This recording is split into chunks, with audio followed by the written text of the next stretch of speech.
Hello, this is Jason from Decker's Pondscapes, and this week on Tech Tip Tuesday, I'm going to go over how to properly plumb an upper pooling area that was never plumbed right from the beginning. We're going to show you here where this plumbing goes. I'm going to remove it all, and then I'm going to re-plumb it. So I'll have Bob pan down here, show you the plumbing that we have now, and I'll kind of try to explain what we think is going on, and then how we're going to fix it. So it looks like they've got plumbing here that comes in from the side that was bulk fit with a 2-inch bulk fitting, and then it comes in, it goes to a valve and tees off. They kind of come over here to what we believe are blowouts for winterization, and then they run to the back of this pooling area. Now we winterize this every year, and every year this is very difficult to winterize. So we're going to replumb this so it's easier for it to run and easier for it to winterize as well.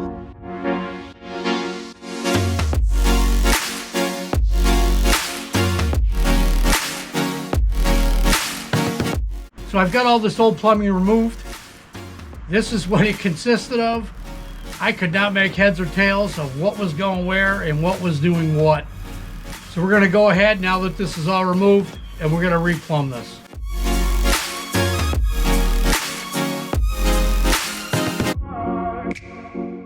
It's time to run the new plumbing, and what I've done here is I've made a tunnel in this gravel all the way from our bulk fitting, which is there, all the way to the back of this upper pooling area. And the reason I ran it to the back is I want, when this runs, I want the flow of the water to run towards the spillway over there, or where it spills out. So we are going to run it from that bulk fitting all the way back over to here, and this is where our jet will come out, and water will flow towards the spillway, which I'll show you in a minute here. And what I did was made a trench in the gravel all the way down through here, so when that pipe is in there, I can cover it with gravel and it's hidden.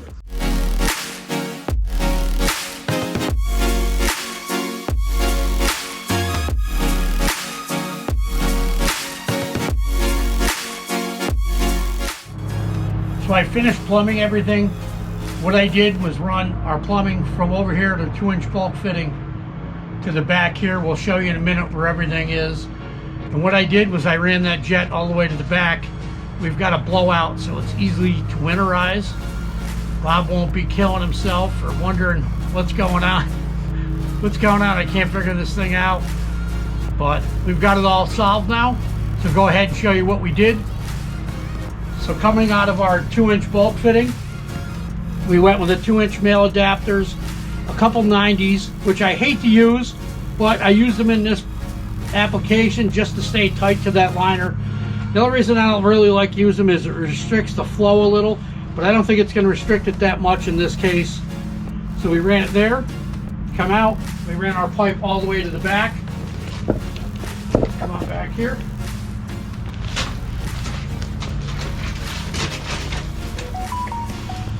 I elbowed up here, I've got a 2-inch tee, 2-inch threaded tee.